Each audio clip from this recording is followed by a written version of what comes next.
But as we say, the Premier League's ruthless, isn't it? And over the course of the season, we're going to have some tough afternoons, but hopefully we have some good ones as well. Some good ones, good ones and tough ones. You know, it's going to take a little time to gel.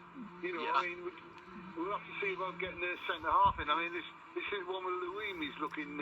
It's interesting because it looks as though it's going legal action and everything, and I just can't understand that. You know, I don't want to get involved with it, but I just either you know, they're going to sell him or they're not. You know, they're not going to sell him. Tell us now, we'll move on, we'll find somebody else. You know, but it's all interesting at the moment. It'll all settle down this time next week. The window will be just about to close, won't it? At 7 o'clock on Monday, and we'll have a better idea, you know. But so far, so good. Yeah, that was just one of those afternoons. It happened. Fair play to Burnley, they came at us, you know, and they wanted to win more. They were the better side on the day. But looking around, you know, I don't think we're a bad side at all. And I think we're going to cause trouble to a lot of teams this season. Yeah, no, spot on, Rob. I agree on that. Yeah, spot on. Everything you've said, mate. Yeah.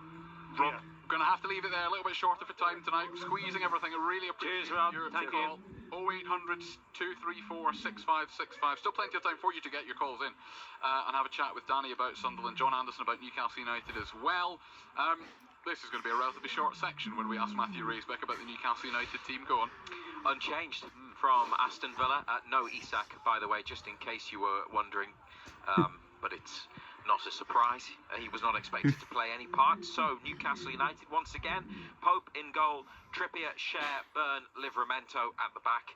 Across midfield, Tonali, Bruno, Joelinton, and the front three with Ilanga and Barnes, we would expect in the wide positions. Gordon through the middle as the centre forward. There are 2 alterations to the squad, 2 changes to the bench, and Joe Willock is back from injury to take a place as a substitute, and new signing Jacob Ramsey is on the Newcastle United bench tonight as well. They replace Seung-Soo Park and Emil Kraft in the matchday squad.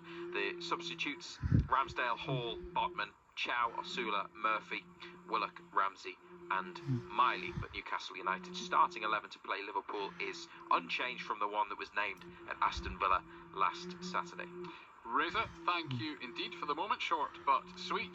Ando, that's sort of what we expected and makes perfect sense.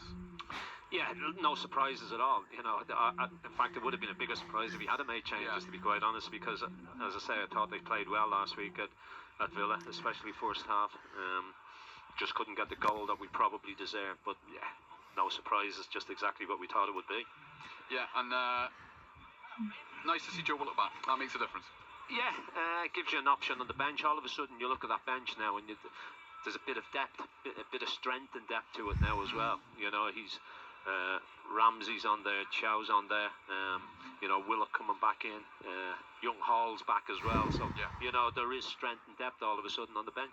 You can let us know what your reactions to that team are. I know it is unchanged, but maybe you wanted to see a change. I don't know. 0800 234 6565 is the number to call. 08000 321 333 is the WhatsApp message to send us a message that way, or 81333.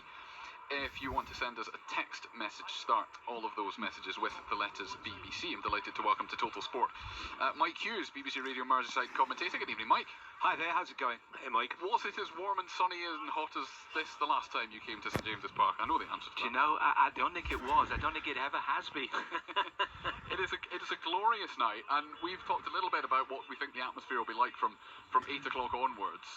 From a Newcastle point of view, obviously you're the away side here, but it is going to be a pretty special night atmospherically, isn't it?